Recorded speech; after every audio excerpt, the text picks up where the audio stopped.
जोड़ा जैत खाम हावे, जोड़ा जैत खाम हावे, सत के पहचान जी। जोड़ा जैत खाम हावे, सत के पहचान जी। सत के डहर मारेंगो कहे घासीदास जी।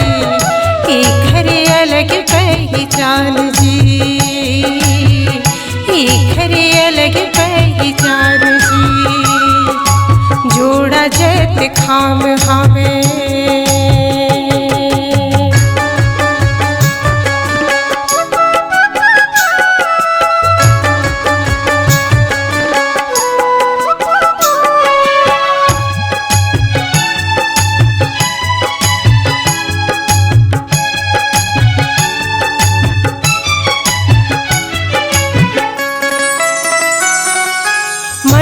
मन के एक बरोबर गुरु के संदेश जी।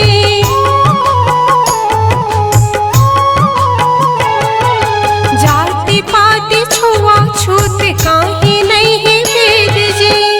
मोर गुरु बाबा के ही उपदेश जी। मोर गुरु बाबा के ही उपदेश जी। ऊंच नीच काहे नहीं, काहे नहीं, सबो एक समान जी। सबो एक समान जी। सत के डहर मारेंगो कहे घासीदास जी। एक घरे अलग पहचान जी। जोड़ा जैत खाम हावे।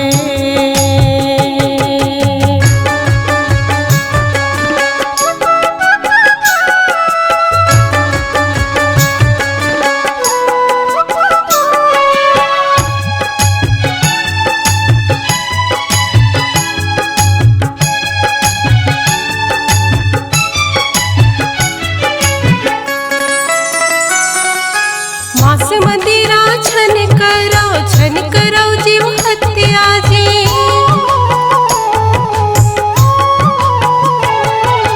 सत्य के सम्मान करो गुरु के जुबान जी। मोर गुरु बाबा के ही संदेश जी। मोर गुरु बाबा के ही संदेश जी। छल कपटला छोड़ो संगी,